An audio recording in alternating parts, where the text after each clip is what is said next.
비옥한 초승달이라고 혹시 여러분들 들어보셨나요? 티그리스 강 유역에서 인류의 문명이 시작이 될 때의 농사의 기원이라든가 결국 농사라고 하는 것의 출발은 되게 뭐냐면은 야생미를 가지고 인간이 먹을 수 있게끔 개량해 나가는 과정이거든요. 결국 지금 제가 무슨 얘기를 하려고 하냐면은 인류의 역사하고 식물의 역사는 같이 왔다라는 거죠. 그래서 우리가 식물을 연구한다라고 하는 것은 우리의 생존을 연구한다라는 거하고 같거든요. 그래서 이번 시간부터는 도대체 식물은 왜 저런 구조를 띠고 있고 어떤 기능을 담당하고 있는가에 대해서 차근차근히 알아보려고 합니다. 강의를 즐거운 마음으로 들으시기 바랍니다. 자, 오늘은 바바라 맥클린톡 여사의 명언을 생각하면서 강의를 진행해 보도록 하겠습니다. 바바라 맥클린톡 여사는 미국의 유전학자인데요. 옥수수 알갱이에 보면은 예를 들어서 뭐 노란색인데 갑자기 보라색 알갱이가 끼어 있다거나 뭐 이런 걸 보면서 유전자도 이렇게 점핑을 할 수 있다. 도약 유전자라는 개념으로 80대에 노벨상을 받으신 분입니다. 키가 워낙 작아가지고 별명이 땅꼬마라고 했다고 그래요. 서양인인데 키가 153cm인가 그러니까 상당히 작은 편이죠. 그래서 땅꼬마라는 별명이 있었고 바바라 맥클린톡의 전기를 한번 우리 읽어보는 것도 괜찮을 것 같아요. 1920년대에 미용실에 가가지고 미용사가 여자라면 머리가 길어야 된다 그러니까 그런 게 어딨냐? 머리를 싹둑 잘라고 남자처럼 깎기도 하고 약간 괴짜스럽기도 한 그런 분이었고요. 미국의 최초 여성 유전학회 회장도 지내신 분으로 평생을 독신으로 사셨던 남녀 차별이 있는데도 불구하고 그걸 극복하고 당신은 그랬잖아요. 훌륭하신 분으로 크신 분입니다. 자, 옥수수 연구. 이런 명언을 남겼네요. 염색체에 대한 연구와 실험을 할수록 염색체가 더 커지는 것을 나는 발견했다. 자기가 몰두를 하다 보니까 그게 더 크게 보인다. 이런 의미겠죠. 더 자세하게 보이고 그런 뜻이겠죠. 그죠? 연구에 몰두했을 때 나는 옥수수 바깥에 있는 것이 아니라 바로 그 옥수수 안에 있다. 즉 혼연일체. 옥수수와 내가 혼연일체가 되면서 그랬더니 그때 모든 것이 커졌다. 심지어 옥수수의 내부 기관까지도 보였다. 얼마나 우리가 관찰을 잘하느냐, 어떤 마인드를 가지고 하느냐에 따라서 이렇게 많은 세계가 열릴 수 있다라고 하는 바바라 맥클린톡 여사, 80대 노벨상을 수상하신 분. 자, 맥클린톡과 함께 식물의 구조와 기능에 대해서 출발해 봅시다. 출발! 자, 오늘 강의는 식물의 구조와 기능. 식물의 구조 하면은 우리가 잘 알고 있듯이 뿌리, 줄기, 잎, 꽃과 같은 그런 구조가 있죠. 자, 이런 구조와 또 어떤 일을 담당하는지 한번 정리해 보도록 하겠습니다. 식물 하면 이끼류와 같은 선태식물과 그 다음에 고사리 같은 양치식물, 그 다음에 소나무와 같은 거시식물, 그 다음에 여기 보이는 것처럼 이런 꽃이 활짝 핀 속시식물 이런 식으로 나눌 수가 있는데요. 속시식물을 중심으로 이제 강의를 펼쳐나가도록 하겠습니다. 자, 기본적으로 다 아는 거지만 그래도 한번 정리해 봅시다.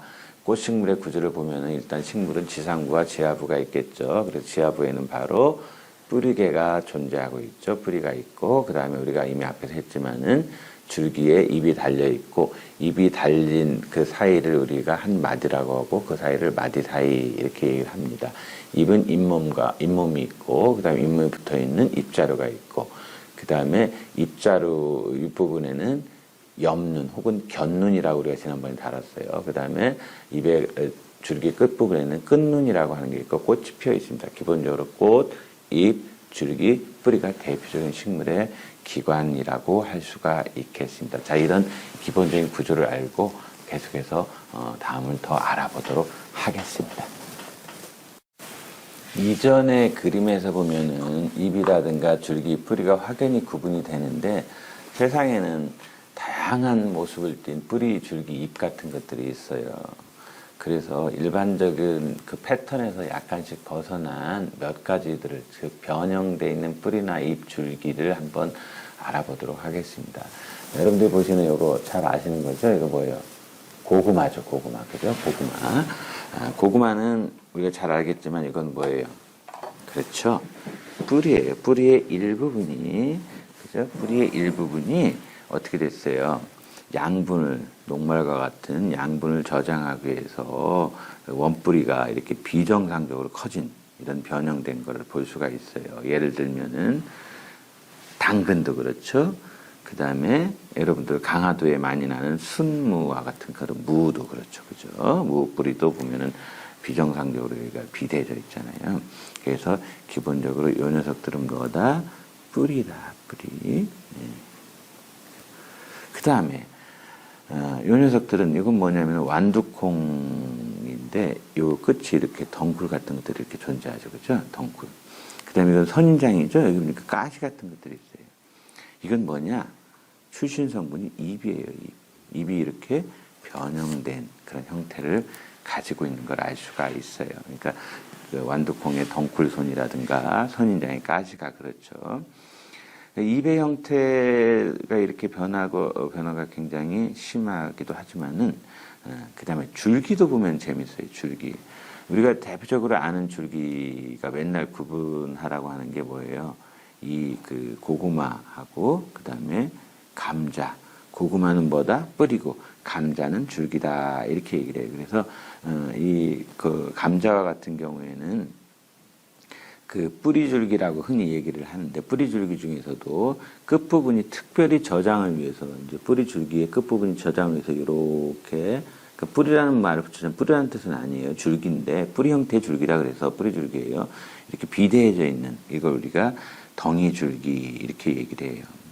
그래서 여기서 보면은 우리가 새로 감자를 심을 때는 이 덩이줄기에 있는 곁눈 우리 앞에서 봤던 그 곁눈 부분을 심으면 새로운 개체가 생겨요.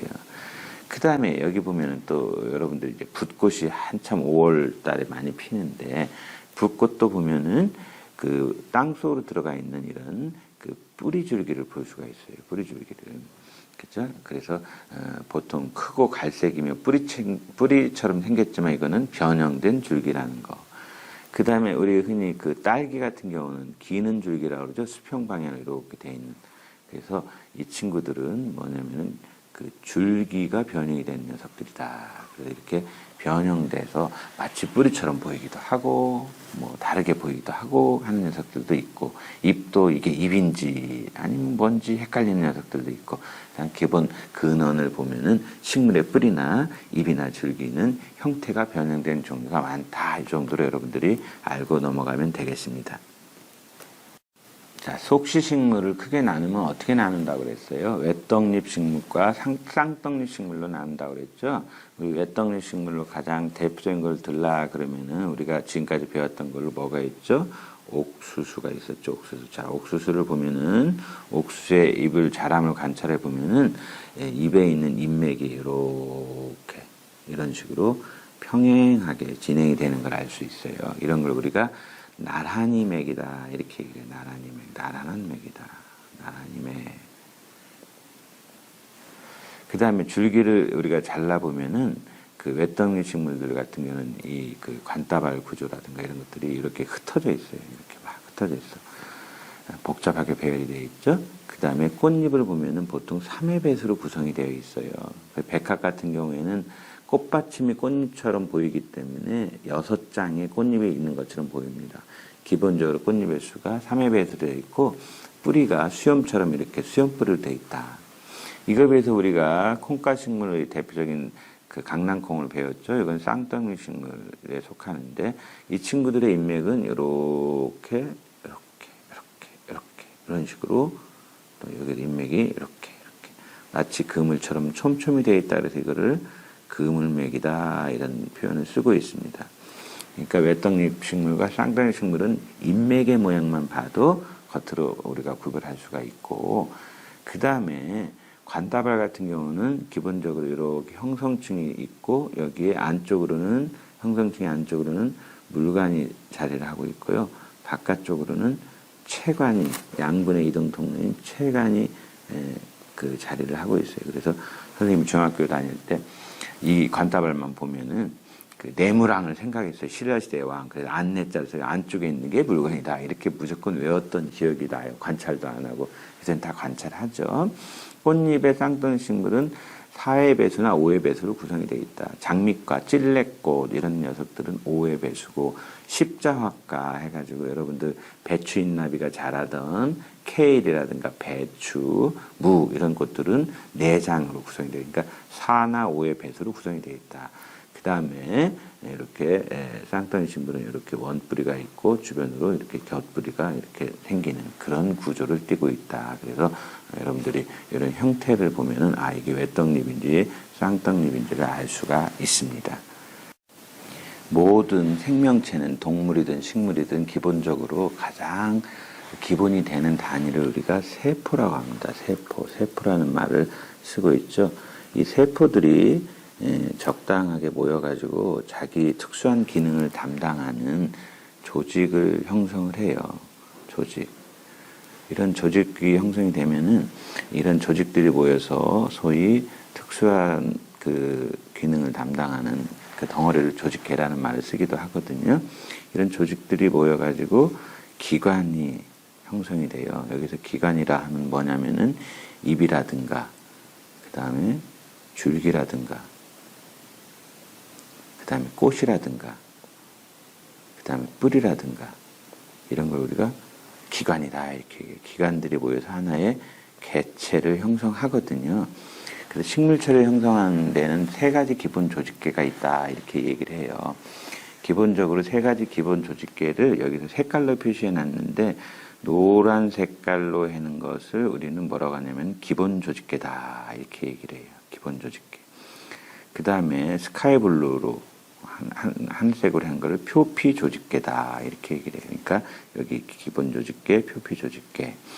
그 다음에 물관, 체관과 같은 것들이 형성이 되는 소위 관다발 조직계. 이 3가지를 기본 조직계라고 하거든요. 표피 조직계는 식물의 외부 보호막을 이루면서 마치 사람의 피부와 마찬가지로 물리적인 손상이라든가 감염성 생물에 대한 1차 방어선의 역할을 해요. 그래서 잎에도 기본적으로 표피가 있죠. 그죠? 그 다음에 줄기에도 있겠죠. 뿌리에도 있습니다. 그 다음에 두 번째로 우리가 관다발 조직계를 또 생각을 해볼 수가 있는데 이 관다발 조직계가 뿌리에서는 이런 형태로 되어 있고 이게 쌍덩이 식물이니까 이렇게 되어 있고 잎에도 이렇게 잎맥에 의해서 다 연결이 되어 있잖아요. 이걸 관다발 조직계.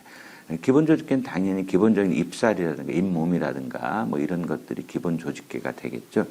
이러한 조직계들이 식물의 기관, 뿌리, 줄기, 잎은 이런 그 식물의 기관은 표피나 관다발 기본 조직이라고 하는 3종류의 조직계를 형성해서 식물기관 전체를 어떻게 하고 있어요? 다 연결시키고 있잖아요. 그러니까 다 연결이 되어 있다라고 하는 것을 여러분들이 알 수가 있습니다. 자, 이런 정도의 상식을 물론 초등학교 교과서에는 안 나오지만은 아마 2015 교육과정에서는 이것이 나올 가능성이 있습니다. 그러면은 식물의 각 기관을 하나하나 들여다보도록 하겠습니다. 먼저 뿌리부터 보면은 뿌리는 크게 보면은 뿌리 끝에는 소위 생장점이라고 그래가지고 정단 분열 조직이라는 글자가 보이죠? 이 정단 분열 조직이라고 하는 글자를 보면은 여기서 분열한다. 무슨 분열한다? 세포 분열을 함으로써 세포의 수를 늘리면서 이렇게 자라는 기능을 하는 부분이 있고 이 끝부분을 보호하기 위해서 뿌리 골무가 존재하고 있습니다. 세포들이 분열을 했으면은 세포 하나하나가 쭉쭉 커져야 되겠죠? 이 부분을 우리가 신장한다, 신장대라는 말을 쓰고 있어요. 이 안에는 이제 셀룰로즈와 같은 섬유소 같은 것들이 존재하죠. 그런 다음에 이 뿌리에서도 이렇게 그 기능을 담당하는 분할을 좀 하는데 표피 세포 중에 맨 바깥쪽에 하나가 뿌리털로 변화가 돼요. 이 뿌리털도 하나의 세포로 되어 있어요. 보면 중간에 이렇게 잘라서 그리면 안 되겠죠. 그죠? 표피와 피층이 있고 관다발이 이렇게 존재한다. 이게 기본적인 뿌리의 구조가 되겠습니다. 그 나무를 중심으로 한번 얘기를 해보면은 보통 말이죠. 나무는 점점 굵기가 굵어지잖아요. 어린 나무에서 자라나는 나무를 보면 굵기가 굵어지는데 이렇게 그 나무의 둘레가 굵어지는 것을 우리가 보통 1기 생장과 2기 생장을 통해서 한번 구분해 볼 수가 있어요. 어떤 사람은 뭐 1차 생장, 2차 생장이라고 하는데 예를 들어서 첫 번째 이제 초봄이 됐어요. 초봄이 돼가지고 이 부분을 한번 잘라는 단면을 보면은 그 안에 있는 그 속 숫자를 써가지고 속이 있고 그 다음에 그 관따발개가 이렇게 있는데 여기 중간에 소위 부름켜라고도 일컬어지는 소위 그 형성층 한자로는 형성층이라고 하는데 이 부름켜가 부피 생장을 하거든요. 부피 생장을 한다는 얘기는 뭐예요? 세포 분열을 한다는 얘기예요. 그래서 이 부름켜 안쪽에는 뭐가 있다고 그랬어요? 물관이 있다고 그랬죠. 물관이 이루어지는 물관부가 있고 이 바깥쪽에는 체관부가 있고, 그죠? 그 다음에 껍질층, 피층이라고 하는 데가 있고, 표피가 있어요. 그래서 초봄에는 이제 이런 식으로 성장을 하겠죠. 그래서 첫 번째, 뭐, 예를 들어, 늦여름 같은 경우는 점점 생장을 해가지고, 물관부가 안으로, 그 다음에 체관부가 이렇게 되면서 여기가 어느 정도 그 두께를 가지게 되겠죠. 계속해서 자라면서 표피가 떨어지고 또 자라고 이렇게 되게 밀어나면서, 그 다음에 그 두 번째 늦여름을 상징적으로 보여주는 게 이거거든요. 그러니까 안쪽에 이제 1년 차가 있었고 2년 차에는 그 또 자라요. 또 자라서 세포 분열 또 하겠죠. 이걸 우리가 이기 생장이다 이렇게 얘기를 하고 이기의 물관 그 이기의 그 뭐예요? 기본적으로 그 뭐예요? 여기가 잘못됐네요. 체관부가 아니고 이게 물관부인데 뭔가 글자를 잘못 집어넣네요.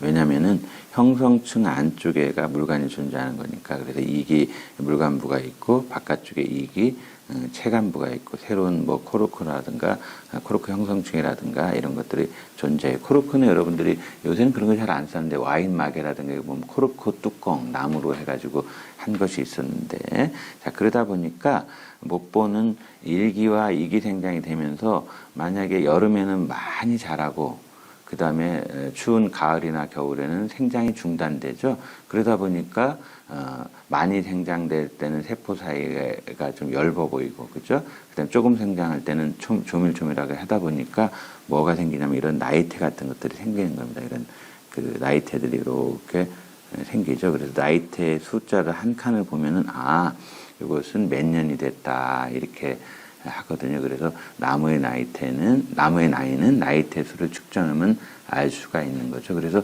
오래된 나무의 생장 패턴을 보면 지구가 점점 전에보다 온도가 올라가고 있는지, 즉 온난화가 됐는지. 만약에 온도가 안 올라갔으면은 이 사이가 촘촘히 간격이 짧을 것이고 지구가 많이 올라가 있으면은 뭐 이렇게 간격이 넓을 것이고 이렇게 추론을 할 수도 있기도 합니다.